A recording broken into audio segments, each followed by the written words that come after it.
IVM। भाई हम हिंदुस्तानियों को बतियाना बड़ा पसंद है। बंगाली में अड्डा, उड़िया में खोट्टी, कन्नड़ा में हरटे और हिंदी में पुलियाबाजी। इस कला के लिए हमारी हर भाषा में एक शब्द है। तो प्रणय और मैं तो अक्सर मिलकर पुलियाबाजी करते ही रहते हैं। हमने सोचा कि आपको भी इसमें शामिल कर लिया जाए। तो आइए प्रणय और सौरभ के साथ करते हैं पुलियाबाजी। कहने के लिए तो चीन हमारा पड़ोसी देश है, पर वास्तव में हम चीन के बारे में बहुत कम जानते हैं। इस जानकारी के अभाव के कारण हम लोग या तो चीन की तरक्की से मंत्रमुग्ध हो जाते हैं या फिर उसे एक जानी दुश्मन का दर्जा दे देते हैं। यह दोनों दृष्टिकोण हमें चीन की असलियत से और दूर ले जाते हैं। तो चीन को कुछ गहराई से समझने के लिए हमने बात की मनोज केवल रमानी से, जो तक्षशिला इंस्टीट्यूशन में भारत चीन संबंधों पर काम करते हैं। उनका साप्ताहिक न्यूज़लेटर आई ऑन चाइना चीन की घरेलू नीतियों पर प्रकाश डालता है। यह चीन एक खोज का दूसरा भाग है। भाग 1 में हमने बात की थी चीन के 20वीं सदी के इतिहास और समाज पर। इस भाग में सुनिए पुलियाबाजी चीन के तत्कालीन नजरिए अर्थव्यवस्था, विदेश नीति और टेक्नोलॉजी पर। Why don't we talk about mental illness? For that matter, we don't even talk about emotional wellness. And if we can't talk about either of these basic, very basic aspects of being human, what do we do when we just feel like something's not right? Hi, I'm Zain. And I'm Avanti. And this is Marbles Lost and Found, a show where we invite conversations about mental health and illness and just get people to talk about it, because it's okay to do so. Catch Marbles Lost and Found every Tuesday on the IVM app, website or anywhere you get your podcasts from. तो मनोज, आपका फिर से एक बार स्वागत है। तो मनोज, हम लोग बात करते हैं अब अर्थव्यवस्था की। तो हम लोग बात कर रहे थे कि कैसे चीन की अर्थव्यवस्था में जो उन्होंने किया है वह चमत्कार से कोई कम नहीं। तो आज अर्थव्यवस्था की क्या हालत है? अगर आज की आप हालत देखें तो इसे शी जिनपिंग के राज से मैं शुरुआत करता हूं 5 साल पहले से। तो जब शी जिनपिंग जनरल सेक्रेटरी बने थे नवंबर 2012 में, तो उनकी वो जब आए थे पावर में, तो उनकी एक स्पीच थी जिसमें उन्होंने बेसिकली बताया था कि देखिए, करप्शन हमारे लिए सबसे बड़ी बात है और हमें करप्शन को एड्रेस करना है। उसके साथ उन्होंने एक स्लोगन निकाला था कि भाई चाइना ड्रीम, कि भाई हमें अपने देश को वापस वहां पहुंचाना है जहां वो था, और ये एक सपना है हम सबका साथ में, और आपका अपने लिए और अपने परिवार के लिए जो ग्रोथ का सपना होगा, उस सपने को आप देश के बड़े सपने से जोड़े। तो ये उनका एक कॉन्सेप्चुअलाइजेशन था। उन्होंने देखा था कि एज एन इकोनॉमी चाइना में डेट बहुत ज्यादा है, एक्सपोर्ट्स खत्म हो रहे हैं, ये जो वेस्टफुल इन्वेस्टमेंट चल रहा है कि भाई शहर के शहर बने हुए हैं जहां पे कोई रहता नहीं है, ये सब इसलिए हो रहा है क्योंकि आप जीडीपी नंबर बढ़ाना चाहते हैं। तो उन्होंने एक फ्रेज निकाला था, एक पॉलिसी फ्रेमवर्क निकाला था जिसका नाम था द न्यू नॉर्मल। उससे उनका मतलब था कि भाई देखिए, अब तक तो हम घोड़े की उस पे दौड़ रहे थे कि हम 8%, 10%, 14% ग्रोथ था हमारा, जीडीपी ग्रोथ था कुछ सालों में। तो पर अब से ये नहीं होगा। अब हमें फोकस करना है कि ग्रोथ का रेट कम होगा, क्योंकि हम एक स्तर पे पहुंच चुके हैं कि अब ग्रोथ का रेट कम होना लाजमी है, और हमें ये वेस्ट को खत्म करना है, हमें करप्शन को खत्म करना है। तो और हमें पीपल सेंट्रिक ग्रोथ करने की है, तो हमें हेल्थ, एजुकेशन, इन सब चीजों में ज्यादा ध्यान देना है, क्योंकि भाई जैसी लोगों की उम्र बढ़ रही है, डेमोग्राफिक्स चेंज हो रहे हैं, वैसे डिजीजेस फैल रही है, पोल्यूशन बहुत ज्यादा हो गया है, तो उसकी वजह से भी ज्यादा बीमारियां आ रही है। तो हमें पोल्यूशन को काटना है, कुछ हद तक जो गरीबी बची है उसे खत्म करना है, हमें अपना ग्रोथ का स्ट्रक्चर चेंज करना है, कंजम्पशन की तरफ जाना है, और हमें करप्शन को टैकल करना है। ये कुछ उनकी 4-5 प्रायोरिटीज थी जब वो आए थे पावर में। उन्होंने इसमें क्या किया है कि कुछ चीजें उन्होंने मीट की है।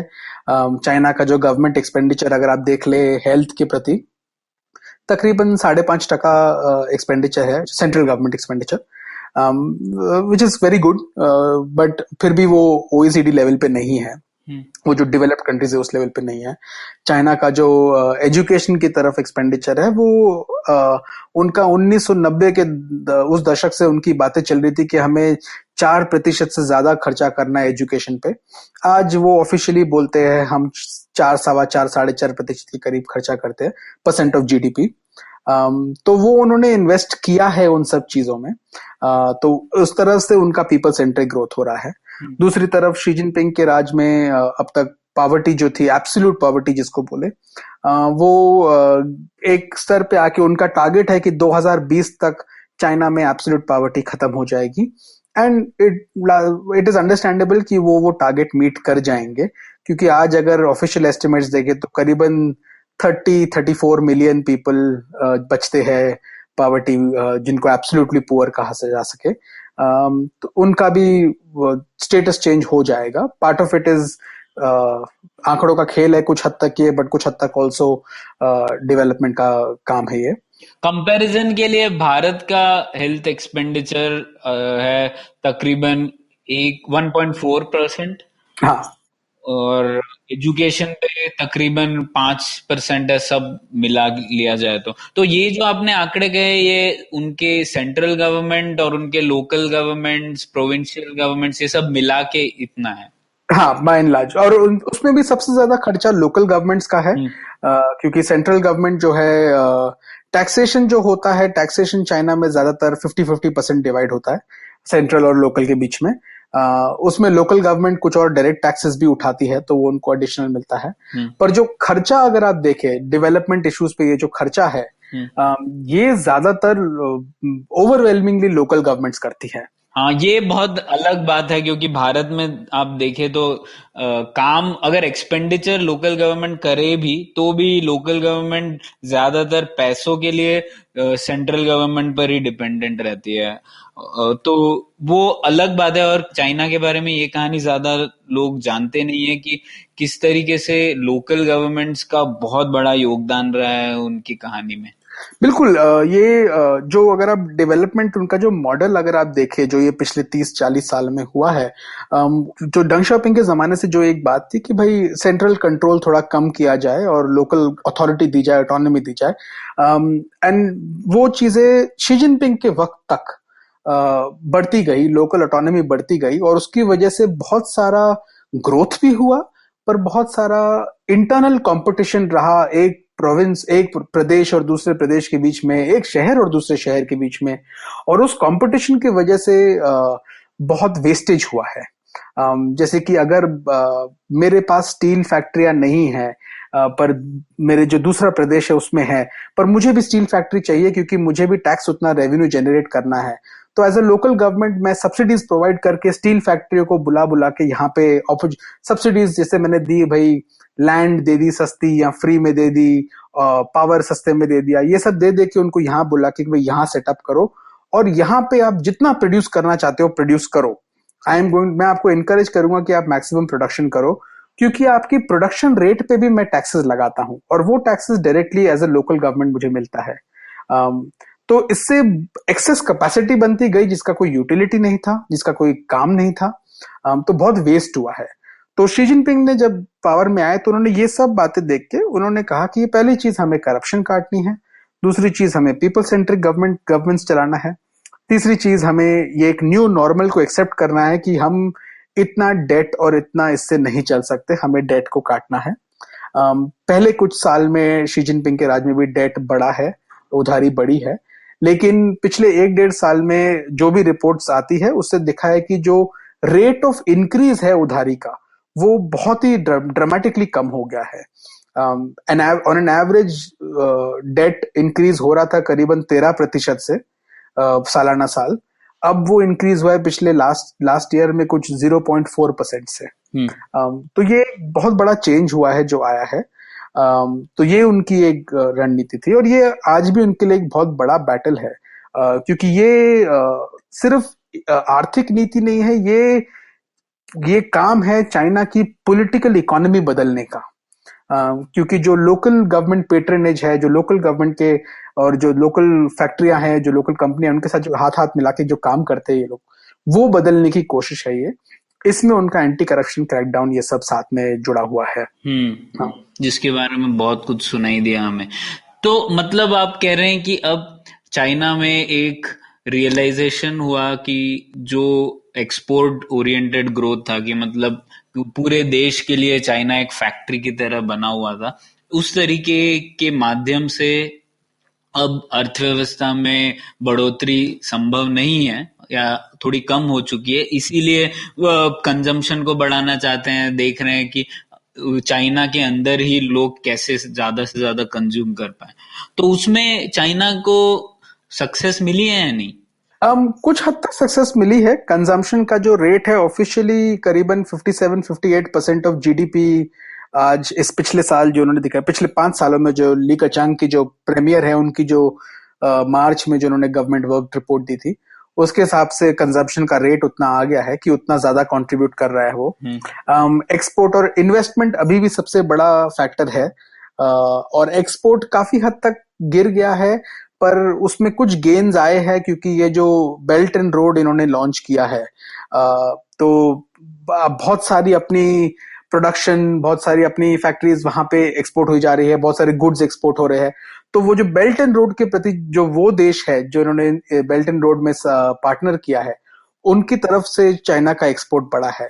बट ज्यादातर ये क्लियर अप्रोच चल रही है कि भाई हमें एक्सपोर्ट से मुड़ के इनफैक्ट एक कंज्यूमर और इंपोर्ट इकोनॉमी बनना है। तभी इस साल नवंबर में सबसे पहला शांघाई इंपोर्ट एक्सपो होगा।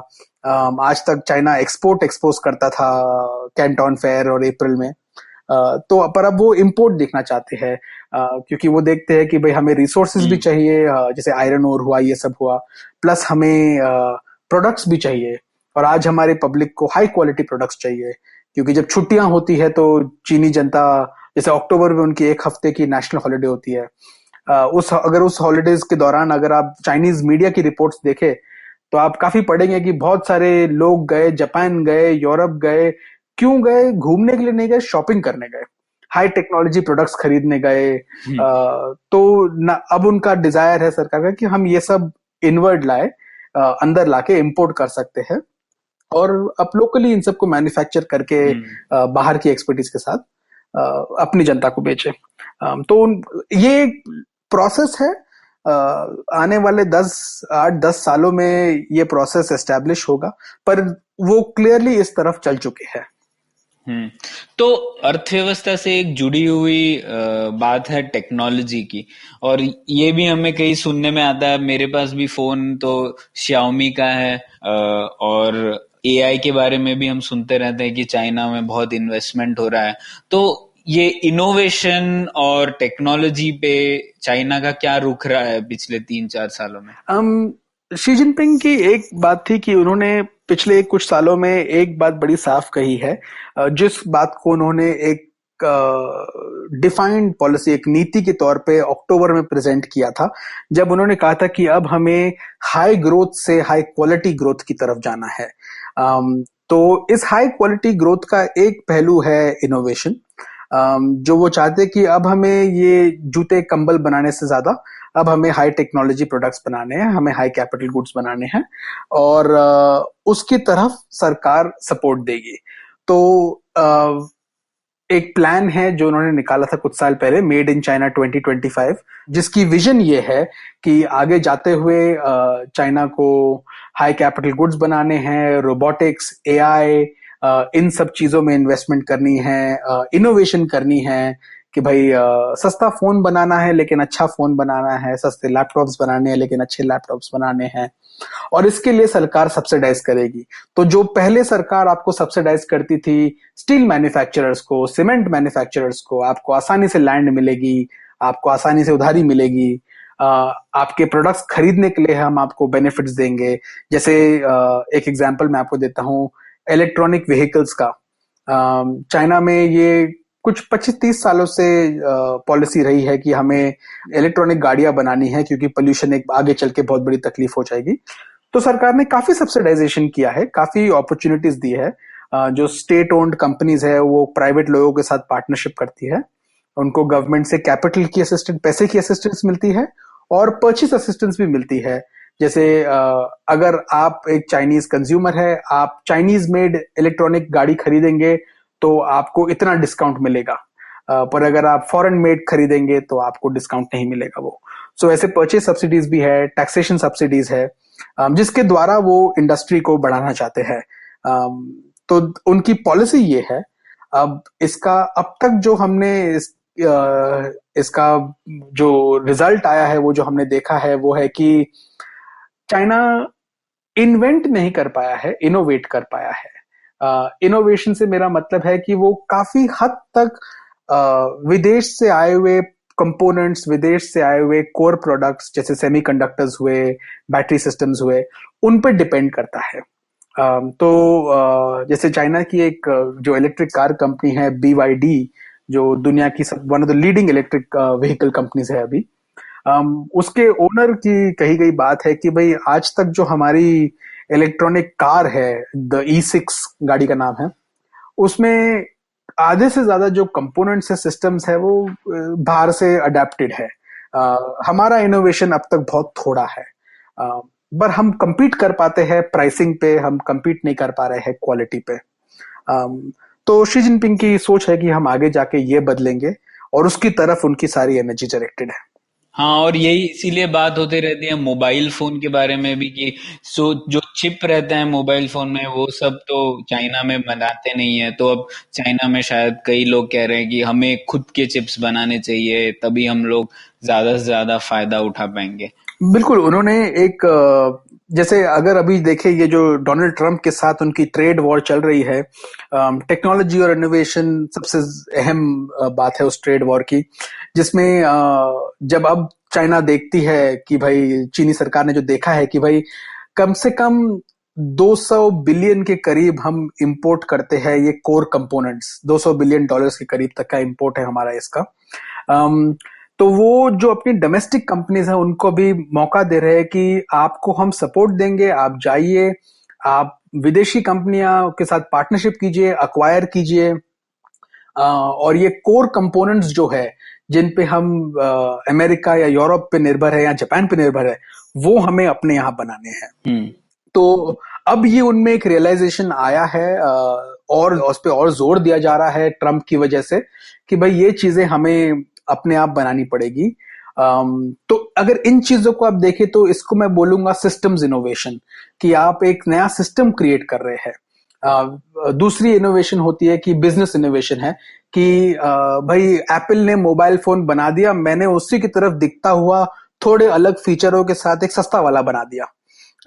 तो वो हुआ आपका बिजनेस रिलेटेड इनोवेशन। तो चाइना बिजनेस इनोवेशन अभी नॉट बैड, अच्छी तरह से कर रहा है, पर उसमें क्वालिटी इंप्रूवमेंट्स हो सकती है।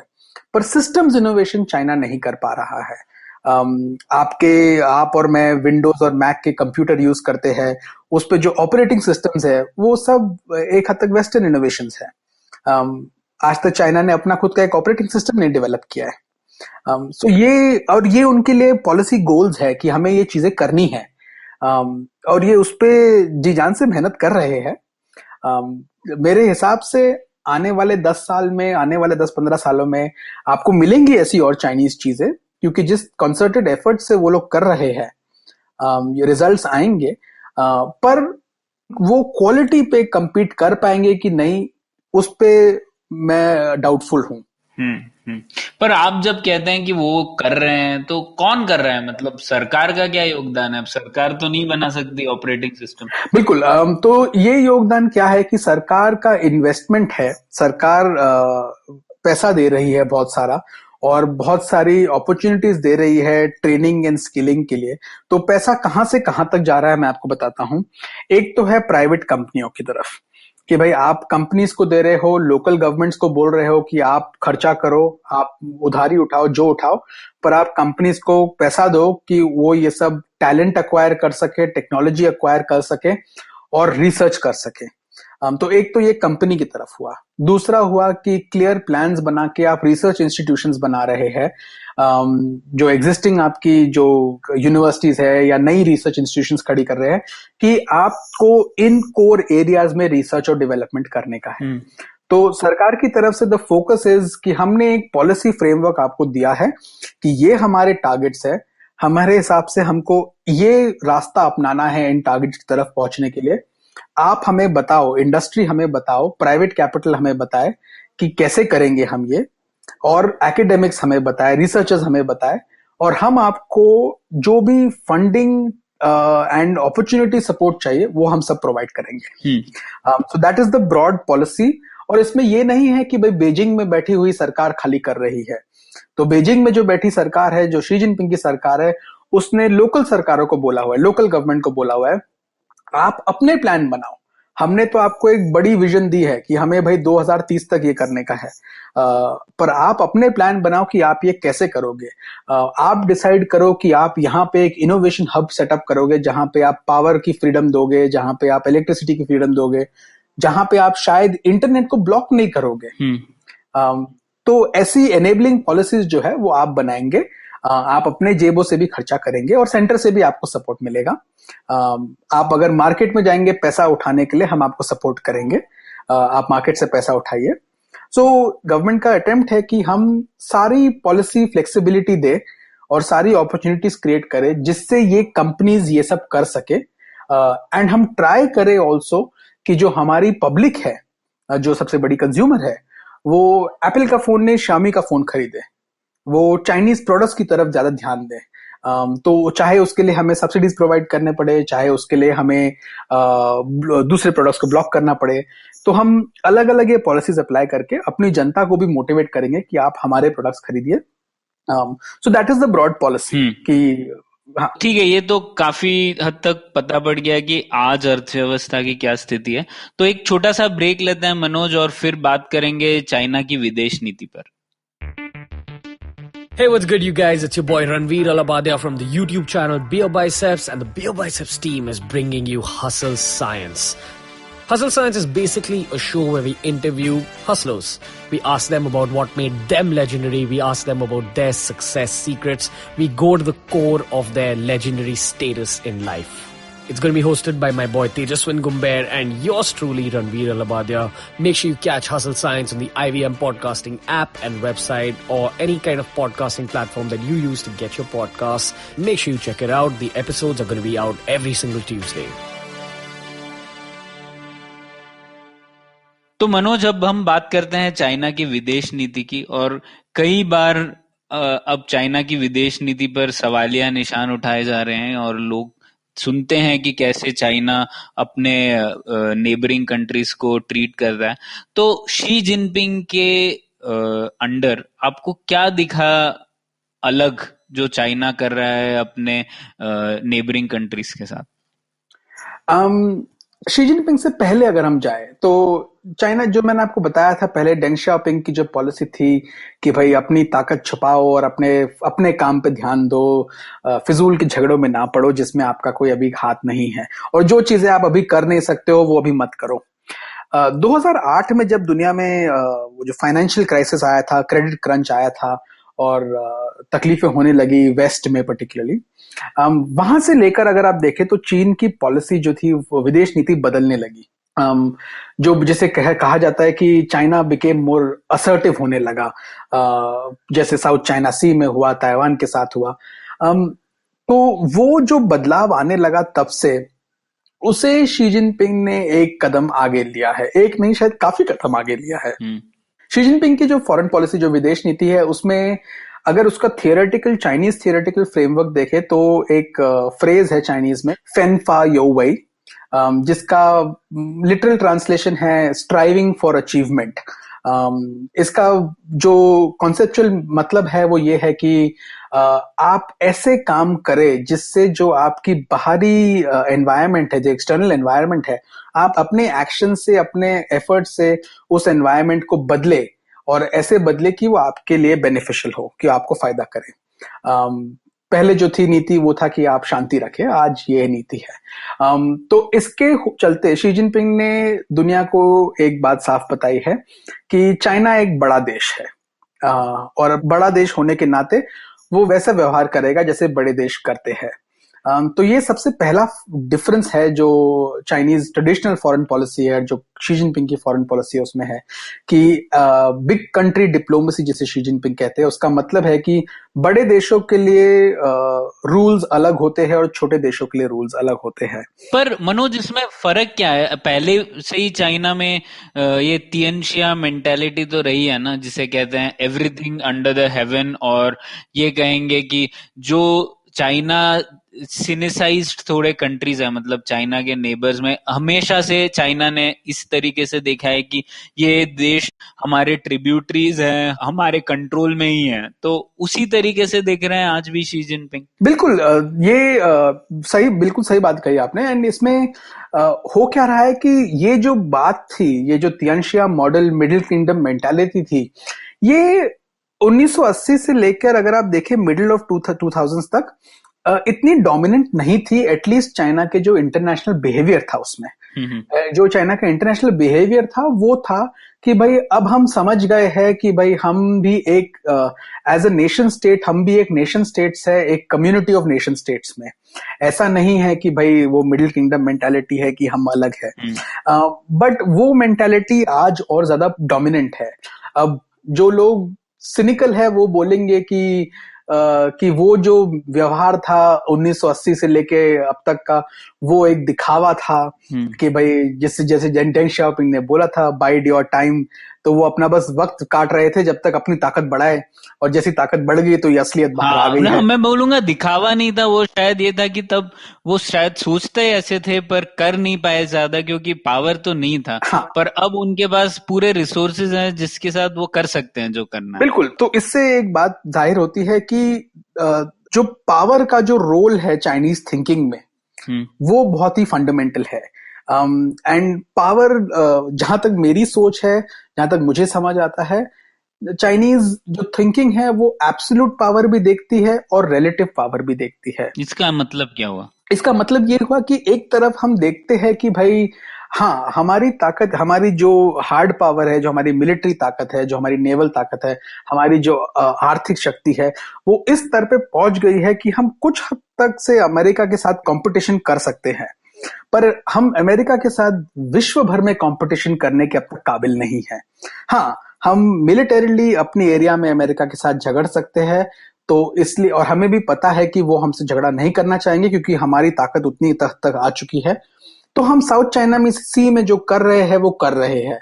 पर अगर हम उस बात को इंडो पैसिफिक तक लेके जाएंगे तो वहां पे तो इंडिया भी है, जापान भी है, और अगर ये सब एक साथ होते हैं, एकजुट होते हैं, तो हमारी रिलेटिव ताकत जो है जियोग्राफिकल पोजीशन की वजह से कि हम कहाँ हैं, और दूसरी जो हमारी कैपेसिटी है, हमारी बेसिस कहाँ है, हमारे पास शिप्स कैसी है, हम क्या कर सकते हैं, तो वो हम इतने स्ट्रांग नहीं दिखते हैं। तो रिलेटिवली उनके कंपैरिजन में हम कमजोर हो जाते हैं, तो हमें अपनी नीति उस हिसाब से मॉडिफाई करनी चाहिए। तो इसलिए अगर आप देखें जो साउथ चाइना सी में उनकी नीति होगी या जो अपने नियर अब्रॉड में नीति होगी, उसमें और इंडियन ओशन में जो उनकी नीति होगी, या थोड़ी अगर थिएटर को आप एक्सपैंड करें तो एक डिफरेंस आने लगता है।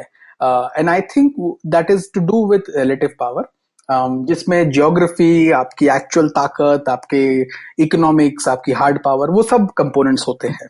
सो दैट इज वाई मेरे हिसाब से पावर एक बहुत ही इंपॉर्टेंट कैलकुलेटिंग फैक्टर है चाइनीज थिंकिंग में। पर शी जिनपिंग की तरफ जाते हुए अगर मैं बात करूं तो जब उन्होंने कुछ, एक तो ये बिग कंट्री डिप्लोमेसी उनकी बात थी, दूसरी ये मिडिल किंगडम जो सिंड्रोम है जिसको कहा जाता है, वो बाहर आने लगा क्योंकि शी जिनपिंग ने जो कुछ बातें कही थी, जब उन्होंने कहा था कि अब हम एक स्तर पे पहुंच चुके हैं जहां दुनिया को हम चाइनीज सॉल्यूशंस दे सकते हैं, चाइनीज गवर्नेंस समझा सकते हैं, हमें चाइना को सेंटर ऑफ द वर्ल्ड में लेके जाना जरूरी है। तो ये जो आइडियाज थी शी जिनपिंग ने जो रखी, उससे एक परसेप्शन बिल्ड होने लगा कि अब चाइना शांत नहीं रहेगा, अब चाइना चाहता है कि उसे दुनिया में इज्जत मिले, जो इज्जत उसे चाहिए, उसे वो स्तर मिले, उसे वो इकोनॉमिक और पॉलिटिकल क्लाउट मिले, अथॉरिटी मिले, एंड शी जिनपिंग उसके लिए अपनी विदेश नीति बना रहे हैं। उसका मतलब है कि जिनसे भी उनके झगड़े हैं, चाहे वो साउथ चाइना सी में हो, चाहे वो ईस्ट चाइना सी में हो, चाहे वो बॉर्डर पे हो इंडिया के साथ, वो और भी कठोर नीति अपनाएंगे और इसलिए ज्यादा तकलीफें बढ़ेंगी, क्योंकि अब उन्हें जरूरत नहीं है ज्यादा डिप्लोमेसी की. He is okay to adopt hard power. तो वो एक फिलॉसफी भी आई है. बट अगेन उसके साथ कहना चाहूंगा कि ये जो रिलेटिव पावर कैलकुलेशन है, अगर आप इसको और इस कठोर नीति को साथ में देखें तो आपको समझ में आएगा कि क्यों डोकलाम होने के बावजूद आज चीन हमसे इस तरह से बात कर रहा है. वुहान में समिट हुआ मोदी और शी जिनपिंग का, और साउथ चाइना सी में इतनी आइलैंड्स पे इतने चाइना ने कब्जा करने के बावजूद और मिलिट्री हार्डवेयर डालने के बावजूद वहां पे आज भी आसियान से उनकी नेगोशिएशन चल रही है एक कोड ऑफ कॉन्डक्ट की, जो शायद इस साल के अंत में फाइनलाइज हो जाएगा. और जापान से भी जो डिस्पाइट जो उनके झगड़े हैं सेनकाकू और डियायू आइलैंड को लेके, और जो पिछले 5 साल में जो बहुत ही बुरे रिश्ते रहे हैं, वो अचानक से पिछले कुछ महीनों में बदल गए हैं. तो ये रिलेटिव पावर का भी एक रोल है उनकी थिंकिंग में. हाँ, और मैं अपने लिसनर्स को कहना चाहूंगा कि एक बहुत ही बढ़िया किताब आई थी हार्वर्ड फ्रेंच की, everything under the heavens. I think वो पढ़ेंगे लोग तो बहुत अच्छा आइडिया होगा उन्हें फॉरेन पॉलिसी चाइना में कैसी रही है पिछली कई सदियों से और आज की क्या स्थिति है. तो मनोज, आपने भारत के बारे में बात कही, तो अब इस बात पर आ जाते हैं कि भारत को चीन को कैसे देखना चाहिए, भारत को कैसे रिस्पॉन्ड करना चाहिए चीन को. मेरे हिसाब से भारत की चीन की तरफ नीति, जैसे आपने कुछ वक्त पहले कहा था कि 2 एक्सट्रीम में हम देखते हैं कि एक तो देखते हैं अरे चीन सिलीगुड़ी कॉरिडोर तक आ गया है, या और दूसरा देखते हैं कि अरे चीन तो हमसे बहुत आगे निकल गया है. हमें एक रियलिस्टिक नीति अपनानी जरूरी है. हमें चीन को पहले हमें समझना पड़ेगा कि भाई अगर आप चीन को देखें तो वो बाहर से जितना ही ताकतवर दिखे, अंदर से उनमें इतनी ही इनसिक्योरिटीज और फ्रेजिलिटीज भी है. हमने पार्टी फैक्शनलिज्म की बात की, हमने इकोनॉमी के धीमे होने की बात की, ग्रोथ रेट के, हमने बात की पोल्यूशन की. तो ये उनके जो अंदरूनी फॉल्ट लाइन्स है, चाहे वो एथनिक फॉल्ट लाइन्स हो, इकोनॉमिक फॉल्ट लाइन्स हो, ये हमें समझना जरूरी है. क्योंकि वो फॉरेन पॉलिसी जो बनती है वो डोमेस्टिक पॉलिसी का एक तरह से एक्सटेंशन ही होती है. तो ये पहली चीज मैं बोलूंगा कि हमें समझना जरूरी है. दूसरी चीज ये होगी कि हमें उसके साथ ही एक रियलिटीज देखना जरूरी है. हाँ, चीन आज हमसे, भारत का जीडीपी कुछ 2.5-3 ट्रिलियन यूएस डॉलर्स के करीब है. चीन का तकरीबन 13 ट्रिलियन डॉलर के करीब है. 1990 में हमारे जीडीपी तकरीबन एक साथ थे और एक वक्त पे भारत चीन से आगे था. तो ये एक रियलिटी है कि बहुत बड़ा चेंज आया है वहां पे, और वो हमसे कम से कम इकोनॉमिकली काफी आगे निकल चुके हैं. और उन्होंने उस इकोनॉमिक माइट को, उस इकोनॉमिक रिसोर्सेस को मिलिट्री हार्ड पावर में भी कन्वर्ट किया है. तो मिलिटरीली भी उनकी स्ट्रेंथ है. पर इन बातों को जानते हुए हमें यह देखना जरूरी है कि जियोग्राफी जो है उससे भारत को मिलिटरीली एक एडवांटेज मिलता है. चीन के लिए ना आसान है, ना ही उनके इंटरेस्ट में है हमसे झगड़ा करना. ये हमारे लिए समझना बहुत जरूरी है, क्योंकि भारत भी एक फास्ट ग्रोइंग इकोनॉमी है, बहुत बड़ा मार्केट है. तो इकोनॉमिकली बहुत सारी कॉम्प्लीमेंटैरिटीज है, और इन पे हमको काम करना चाहिए कि दीज आर द थिंग्स जहां पे हमको काम करना जरूरी है. और ये सोच के भी समझना चलना चाहिए कि जंग करने का फायदा क्या है चीन के लिए. हाँ, और जंग तो होगी भी नहीं, क्योंकि दोनों न्यूक्लियर वेपन्स हैं, परमाणु हथियार है दोनों देशों के बीच. तो एक डेटरेंस तो है कि पूरी बड़ी जंग तो ना ही चाइना करना चाहेगा ना भारत. बिल्कुल. और उनके लिए एक छोटे से छोटे, एक लो कॉस्ट वॉर, जैसे आप बोले कारगिल जैसी कोई वॉर हो जाए, जो एक एरिया स्पेसिफिक अगर कॉन्फ्लिक्ट भी हो जाए, उसमें भी जो चीन का जो सॉफ्ट पावर है, जो आज डिजायर करता है कि हम इंडिया में चीजें बेचे, इंडियन जनता में, इंडियन पब्लिक को, कंज्यूमर को हम गुड्स बेचे, इंडिया में इन्वेस्टमेंट्स करें क्योंकि इंडिया में इंफ्रास्ट्रक्चर की जरूरत है, वो सब उनके लिए अपॉर्चुनिटीज है. तो these are opportunities that even they understand. उनको भी समझ में आता है कि हम ये करना चाहेंगे. ऐसा नहीं है कि भाई सिर्फ जंग के डर से हर कोई रुका हुआ है या पॉलिटिकल इश्यूज है, इकोनॉमिक इश्यूज है जिसकी वजह से भी ये इन्वेस्टमेंट अब तक नहीं मटेरियलाइज हुई है. पर चीन के जो नेता है, चीन के जो रूलर्स है, वो भी समझते हैं कि भाई ये अपॉर्चुनिटीज है हमारे पास। सो हमको भी यहां से ये बात समझनी जरूरी है कि ये भी अपॉर्चुनिटी है जिसको हम यूज कर सकते हैं। पर इन अपॉर्चुनिटी के साथ भी थ्रेट्स आती है। वो थ्रेट्स आती है कि भाई जो चीन का रिश्ता है पाकिस्तान के साथ, जो चीन का बढ़ता रिश्ता है इंडियन सब कॉन्टिनेंट में, वो सब हम पे हमारे लिए थ्रेट्स प्रेजेंट करता है। तो उसके लिए सबसे फंडामेंटल जो इंडिया की तरफ से पॉलिसी मेरे हिसाब से होनी चाहिए है कि हमको फोकस करना चाहिए हमारी डोमेस्टिक कैपेसिटी पे, हमारी इकोनॉमी पे, हमारे डेवलपमेंट स्टेट पे, और हमारी हार्ड पावर पे, हमारे नेवल पावर पे।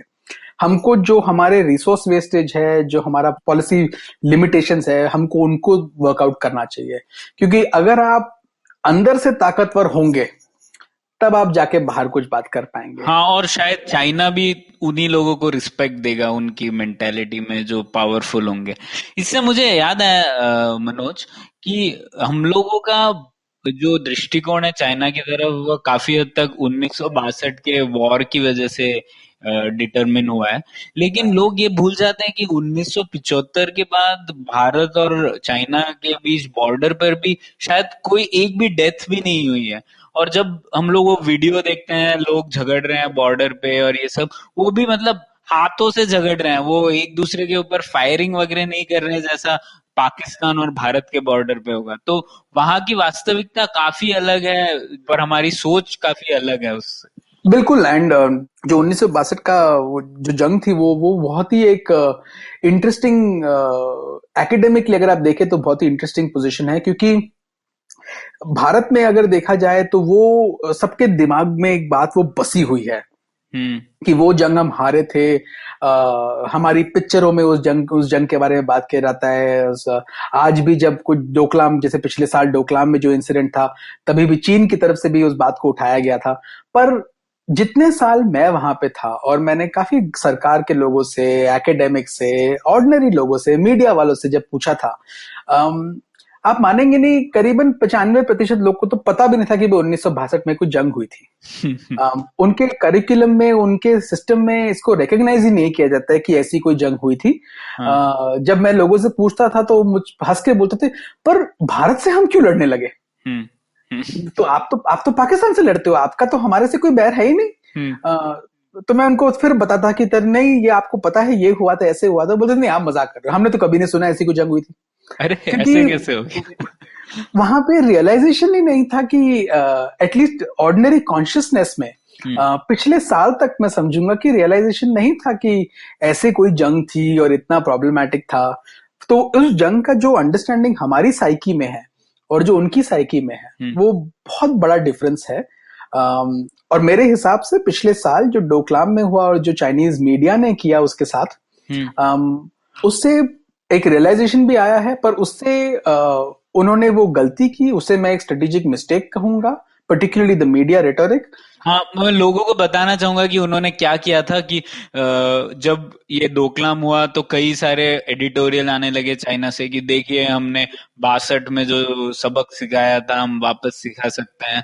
और फिर कुछ वीडियो भी आए थे, रेसिस्ट वीडियो, जिसमें कुछ चाइनीज प्रेजेंटर एक सरदार जैसे वेशभूषा में बात कर रहे थे इंडिया के लोगों के बारे में। तो हाँ, तो वो जो उन्होंने किया वो एक स्ट्रेटेजिक मिस्टेक है, जिससे उन्होंने काफी सारे जो भारत में लोगों में जो सस्पिशंस है, आपने उन सस्पिशंस को बढ़ावा दिया।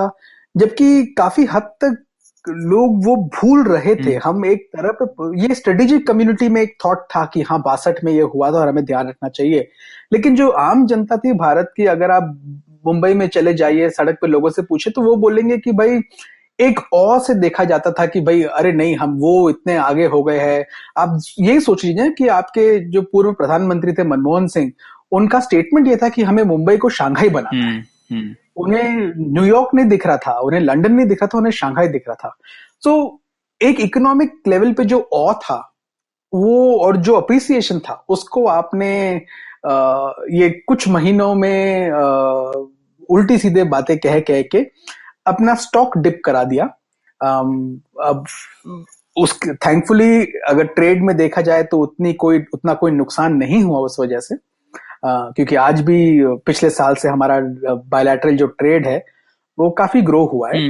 बट अगर ऐसी चीजें चीन रिपीट करता गया और ऐसे रेटोरिक आता गया जिससे पॉपुलर इमेजिनेशन में सस्पिशन वापस बढ़ती है इंडिया में, तो वो उनकी तरफ से एक स्ट्रेटेजिक मिस्टेक होगी मेरे हिसाब से। हाँ, वो उनके लिए भी हानिकारक है और हमारे लिए भी। बिल्कुल बिल्कुल। और इसीलिए मैंने भी इस सवाल के बारे में सोचा और एक तरीके से जो मैंने देखा कि भारत को क्या चाहिए चाइना से, दो चीजें चाहिए। एक, इन्वेस्टमेंट्स आए चाइना से ही नहीं सब देशों से आए, जिससे कि हम अपने लोगों को योगक्षेम की तरफ बढ़ा सके। तो वो चाइना के भी हित में है कि वो इन्वेस्टमेंट्स दूसरे कंट्रीज में डाले जिससे उन्हें रिटर्न मिले, तो उसमें दोनों के बारे में सहमति है। दूसरी चीज है, हमें बॉर्डर पे चाहिए, इसलिए कि बॉर्डर्स पे अगर स्थिति बुरी रही तो वो भारत के लिए अच्छी बात नहीं है, हमारे अर्थव्यवस्था के लिए अच्छी बात नहीं है। ये भी शायद चाइना में अंडरस्टूड है कि उन्हें भी ये नहीं चाहिए। वो कॉम्पीट करना चाहते हैं अमेरिका से, और भारत से पंगा लेके उन्हें क्या मिलेगा। और भारत ऐसा तो नहीं है कि वॉक ओवर है, एक न्यूक्लियर पावर है। तो ये दोनों स्थितियों पे एक अंडरस्टैंडिंग है दोनों देशों में।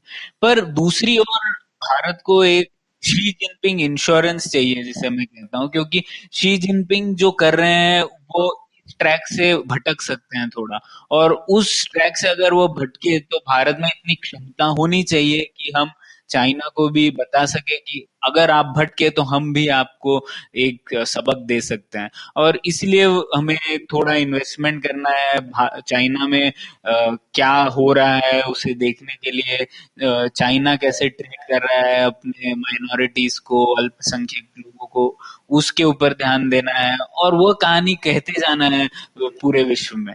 तो वो अगर हम दोनों चीजें करें, एक तरीके से चाइना से अच्छे रिश्ते बनाए और दूसरी तरफ ये रिजर्व में रखे पावर, चाइना हमसे गलत करे तो हम भी कुछ कर सके, अगर इन दोनों ऊपर हम काम करें तो मुझे लगता है चाइना के साथ हम एक बेहतर और एक इक्वल रिलेशनशिप पर पहुंच सकते हैं।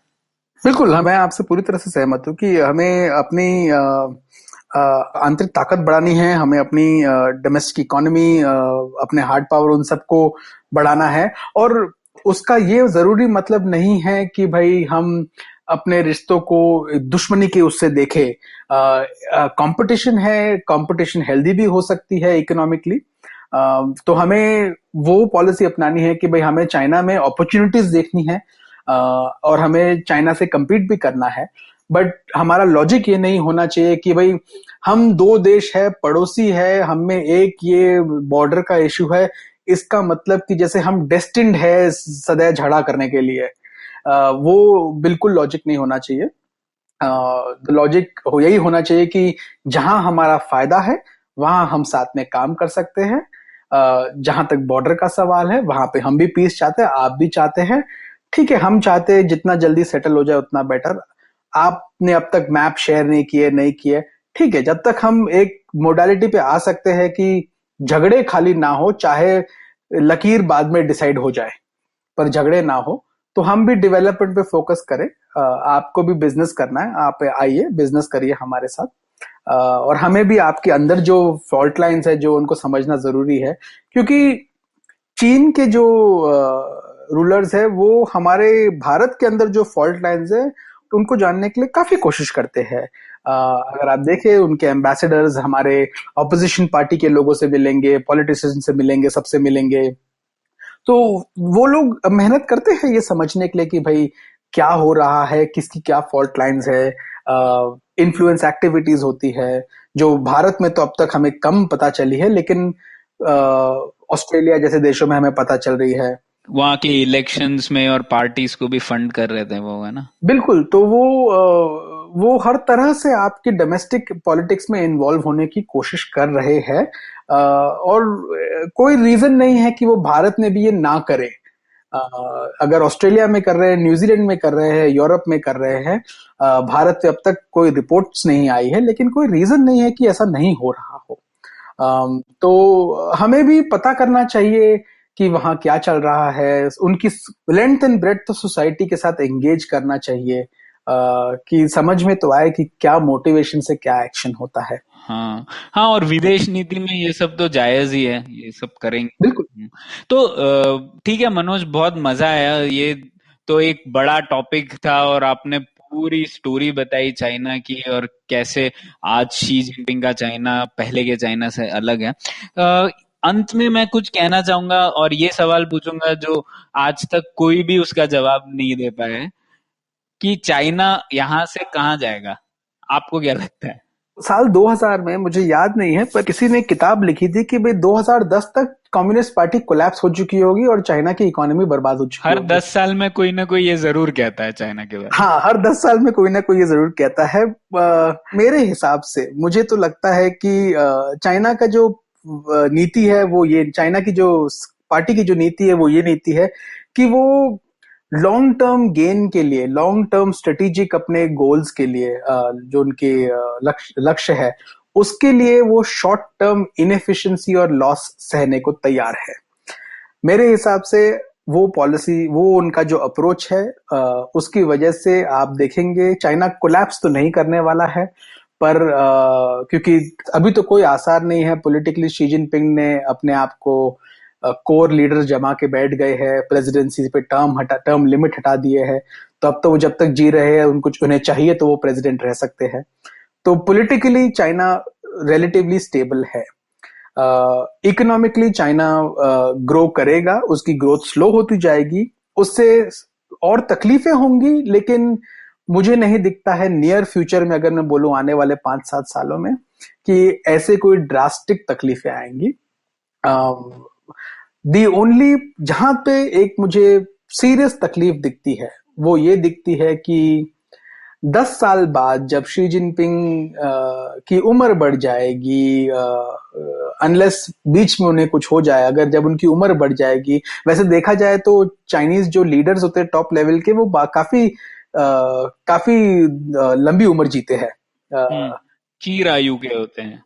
हाँ, तो वो तो इसलिए अगर मैं सोचता हूं, तो अगर शी जिनपिंग आज वो लेट 60s में है, 10 साल बाद हेल्थ, उम्र, जब उनका तब दबदबा कम होगा, तो जो उन्होंने आज ये चेंजेस किए हैं कि कोई टर्म लिमिट नहीं, कोई भी कितने भी वक्त तक प्रेसिडेंट बना रह सकता है, और जो पार्टी के नॉर्म्स थे उनको जो उन्होंने धीरे धीरे इरोड किया है, हटाया है, तब जब लीडर नया आएगा वो कैसा लीडर होगा, वो सक्सेशन का बैटल क्या होगा, और तो वो एक सीरियस तकलीफ है। तो जो उन्होंने क्या है, जो आज तकलीफ थी उससे उन्होंने 7-8 साल आगे पुश कर दिया है, लेकिन वो तकलीफें गई नहीं है, वो तकलीफें रहेंगी।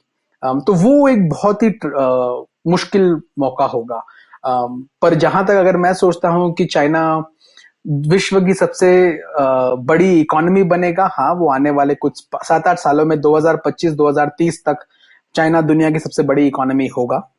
पर क्या उसका ये मतलब होगा कि वो अमेरिका को डिस्प्लेस कर देगा एक विश्व सुपर पावर की तरह? उस बात से मैं डाउटफुल हूं, और उसके रीजन है एफिशिएंसी, उसके रीजन है कि अमेरिका भी, आज भी जो अमेरिका अपने डिफेंस में खर्चा करता है वो तकरीबन चाइना से 2.5-3 गुना ज्यादा खर्चा करता है। अमेरिका का बेस ज्यादा स्ट्रांग है, चाइना एक बहुत ही लो बेस से शुरू कर रहा है। तो वो कैचअप करेगा पर वो आगे नहीं निकल पाएगा। हाँ, और माइग्रेशन के प्रति विचार भी चाइना के काफी अलग हैं अमेरिका से, और वो शायद बदलेंगे नहीं आसानी से। तो मनोज, ठीक है, अंत में आप और एक कुछ किताबें कहना चाहेंगे लिसनर्स के लिए जो वो पढ़ सकते हैं चाइना को बेहतर समझने के लिए? बिल्कुल, अगर आप शी जिनपिंग की चाइना को बेहतर समझना चाहते हैं तो अभी एक हाल ही में 2 नई किताबें आई है जो मैं रेकमेंड करूंगा। एक तो है एलिजाबेथ इकोनॉमी की द थर्ड रेवोल्यूशन।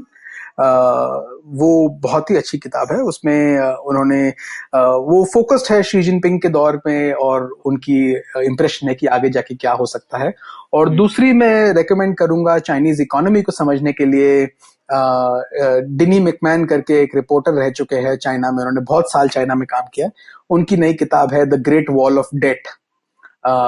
वो पढ़े, उससे आपको एक अंदाजा लगेगा कि ये जो इकोनॉमिक मिरेकल है, उसका जो अगली साइड है वो क्या है, और उससे क्या क्या थ्रेट्स हो सकते हैं चाइनीज इकोनॉमी को।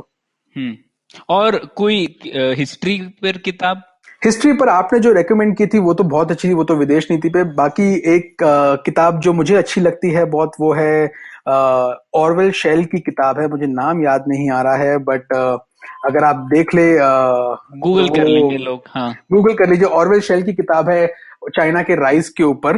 वो बहुत ही अच्छी किताब है। उसमें वो सारा वेल्थ एंड पावर 2013 में लिखी गई थी ये किताब, wealth and power, China's long march to the 20th century. बहुत अच्छी किताब है। वो जो सारी हमने हिस्ट्री की बात की थी पिछले 1839 से लेके आज तक का, उन्होंने सारा खुलासा किया हुआ है। Very well good, very good read. ठीक है, शुक्रिया मनोज, बहुत मजा आया, बहुत कुछ सीखने भी मिला और आशा है कि लिसनर्स को भी पसंद आएगा।